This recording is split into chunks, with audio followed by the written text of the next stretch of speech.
નમસ્તે સ્ટુડન્ટ્સ, ધોરણ 10 March 2025ની social science સામાજિક વિજ્ઞાનની આ સોમવારે જ્યારે એક્ઝામ છે તો તેના માટે ખાસ અતિ મહત્વના પ્રશ્નો કયા કયા તૈયાર કરીને જ જવા જોઈએ. મિત્રો, એની એક યાદી તૈયાર કરી છે ઘણા વર્ષોના અનુભવને આધારે, તો ઝડપથી આપના ધ્યાને મૂકવા માગું છું. ખાસ પાકું કરીને જવા માટેના આ પ્રશ્નો છે. આર્ય પ્રજા વિશે ટૂંક નોંધ લખો. ભારતના સંગીતના પ્રમાણભૂત ગ્રંથો વિશે માહિતી આપો. શક્ય છે કે કોઈ પણ એક ગ્રંથનું પણ પૂછી શકે. ચેપ્ટર નંબર 2 માંથી છે. મંદિર સ્થાપત્ય સમજાવો, મતલબ મંદિરની રચના, જે મંડપ છે, પછી ગર્ભગૃહ છે, વિમાન છે વગેરે વાળી રચના સમજાવવાની. કોણાર્કનું સૂર્ય મંદિર, એનો પરિચય આપો. મોઢેરાનું સૂર્ય મંદિર, 2 માંથી કોઈ પણ એક સૂર્ય મંદિર મોટે ભાગે પૂછાતા હોય છે. જંગલોના વહીવટી દ્રષ્ટિએ પ્રકારો અને માલિકીની દ્રષ્ટિએ પ્રકારો, આ બંને. પર્યટન ઉદ્યોગથી શો લાભ થાય છે, પાઠ નંબર 7. પ્રાચીન સ્મારકોના સમારકામ કરતી વખતે શી કાળજી રાખવી જોઈએ, ખૂબ જ મોસ્ટ ઇમ્પોર્ટન્ટ સવાલ છે આ. પર્યટન ઉદ્યોગ વાળો પણ ખાસ ઇમ્પોર્ટન્ટ છે. કાળી જમીન વિશે જણાવો. કોઈ પણ એક જમીન પૂછતા હોય છે મોટે ભાગે, કાળી જમીન ઘણા સમયથી નથી આવી. જમીન ધોવાણ એટલે શું અને તેને અટકાવવાના ઉપાયો. સિમેન્ટ ઉદ્યોગમાં કાચા માલ તરીકે શું વપરાય છે, અથવા ટૂંકાણમાં સિમેન્ટ ઉદ્યોગની માહિતી. શણના મોટા ભાગના કારખાનાઓ હુગલી નદીના કિનારે છે, વિધાન સમજાવો. તો શણના મોટા ભાગના કારખાનાઓ હુગલી નદીના કિનારે છે, આવું વિધાન આપણે સમજાવવાનું કે ભાઈ ત્યાં પાણીની વધારે જરૂર પડે પ્રોસેસિંગ માટે વગેરે વગેરે. ભવિષ્યમાં જળ સંકટ ઘેરું બનવાની વધુ શક્યતાઓ છે, વિધાન સમજાવો. તો અહીંયા 11મા પાઠમાં વિધાન છે. અર્થકારણનું માળખું ટૂંકમાં સમજાવો. બહુ ઓછો કદાચ શક્યતા છે પણ પૂછાઈ શકે એવો સવાલ કરો. આ માહિતી બહુ ઇમ્પોર્ટન્ટ રાખવી છે મગજમાં. એ 3 વિભાગ આવે છે, જે પ્રાથમિક, દ્વિતીય અને તૃતીય ક્ષેત્ર, ખેતી, ઉદ્યોગ અને સેવા ક્ષેત્રવાળી. વેદો કેટલા છે, કયા કયા, મોસ્ટ ફેવરિટ સવાલ છે આ બોર્ડનો. મહાકાવ્ય તરીકે રામાયણ અને મહાભારતની સમજણ આપો. આતંકવાદની અસરો જણાવો. તાંબુ અને તેના ઉપયોગો, ગુણધર્મો વગેરે જણાવો. એલ્યુમિનિયમમાં સૈન, ગુણધર્મો અને ઉપયોગો જણાવો. મોટે ભાગે તાંબુ, એલ્યુમિનિયમ, લોખંડ આ 3 પૂછાતા રહેતા હોય છે. ટૂંકવાર ચૂનાનો પથ્થર આવી જાય. લઘુમતી એટલે શું અને એના માટેની જોગવાઈઓ ટૂંકમાં. તો આટલા પ્રશ્નો મિત્રો મારા હિસાબથી 21 છે. જો 21 આપણે પાકા કરીને જ જઈએ આજે રાત સુધી. અત્યારે આજે રેકોર્ડ કરું છું, બરાબર આગલો દિવસ રવિવારનો છે, બરાબર છે, તારીખ 2 માર્ચ. તો 3 માર્ચની પરીક્ષા માટે આ ઇમ્પોર્ટન્ટ પ્રશ્નો મને લાગ્યા કે કેટલાકને ખાસ મૂંઝવણ હોય કે ભાઈ શું તૈયારી કેમ કરવી, અનિવાર્ય કેટલા સવાલો. તો મારા હિસાબથી આ છે. 3 માર્કમાં આપણે આટલા પ્રશ્નો પાકા કરીને જઈએ તો મિત્રો જરાય વાંધો ન આવે. ચોક્કસ નાલંદા વિદ્યાપીઠની ટૂંક નોંધ. પછી ચિત્ર આપીને બી પૂછી શકાય. વિદ્યાપીઠમાં એક જ ચિત્ર છે આપણા ટેક્સ્ટ બુકમાં, એટલે જો ચિત્ર આવે તો સમજવાનું કે નાલંદા જ છે. સ્તંભ લેખો વિશે માહિતી આપો. ઉદારીકરણ એટલે શું અને એના પગલાં જણાવો. મિશ્ર અર્થતંત્ર વિશે માહિતી. કાંપની જમીનની વિશેષતા, કોઈ પણ એક, અથવા તો કાળી કે કાંપની રાતી વગેરે આવી શકે.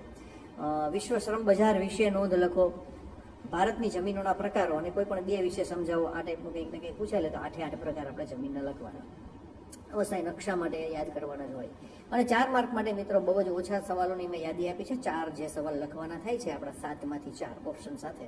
તો 7 ને બદલે મેં માત્ર 9 પ્રશ્નો અહીંયા તારવ્યા છે. ભગવાનની દયા હશે તો આમાંથી પૂછાશે. ખાસ પાકા કરીને જજો, મારી ખાસ ભલામણ છે.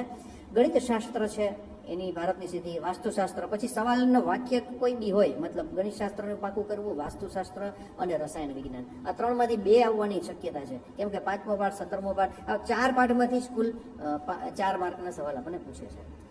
ભારતની કૃષિમાં આવેલા સંસ્થાગત સુધારાઓ. ગયા વર્ષે 24માં ટેકનિકલ સુધારાઓ પૂછ્યા હતા, એટલે સંસ્થાગત સુધારાઓ ઘણા સમયથી નથી પૂછ્યા.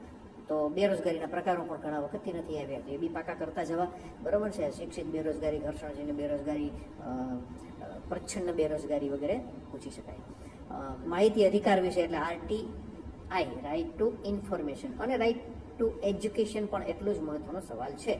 તો એ પાઠમાંથી આપણે વૃદ્ધોની સમસ્યા અને ખાસ કરીને બાળ મજૂરી અને એના કારણો અને એને અટકાવવાના ઉપાય, આટલું આપણે ખાસ જાણી શકીએ. દિવ્યાંગો માટે શિક્ષણ ક્ષેત્રમાં કેવી સવલતોની જોગવાઈ છે, મતલબ કે દિવ્યાંગ લોકોને જે શિક્ષણ ક્ષેત્રે આપીએ છીએ તે સગવડતાઓની વાત છે, એ આખું લખવાનું થાય. 4 માર્ક માટે આટલું થાય મિત્રો. અને વધારામાં મેં એક શેર કરવા માટે ફોટોગ્રાફ એક રાખ્યો છે. જો એની હું થોડી માહિતી આપું કે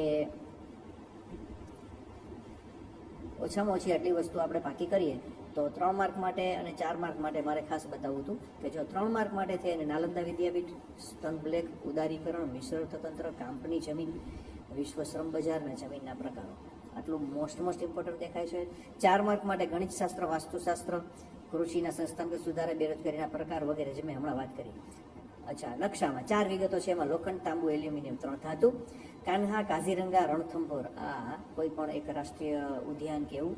અને પાકની અંદર શેરડી, તમાકુ, કપાસ ખાસ. ઉદ્યોગમાં ઊની કાપડનો ઉદ્યોગ, કાગળનો ઉદ્યોગ કે લોખંડ પોલાદ ઉદ્યોગ ખાસ પૂછી શકાય.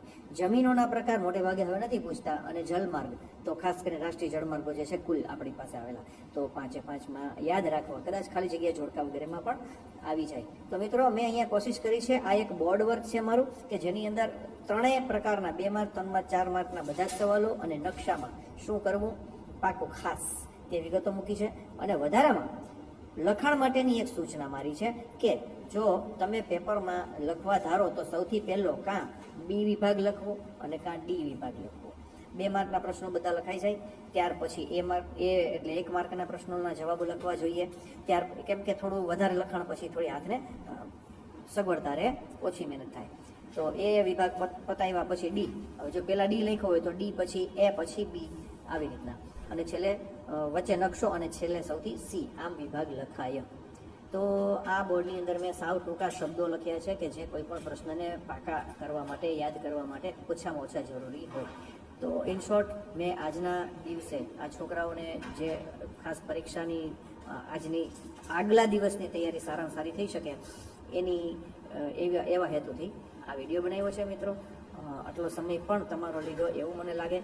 તો આ એક સરસ મજાના સૂચન છે, એને અપનાવવાથી તમને ફાયદો થશે એટલા માટે વિડીયો બનાવ્યો છે. Thank you very much.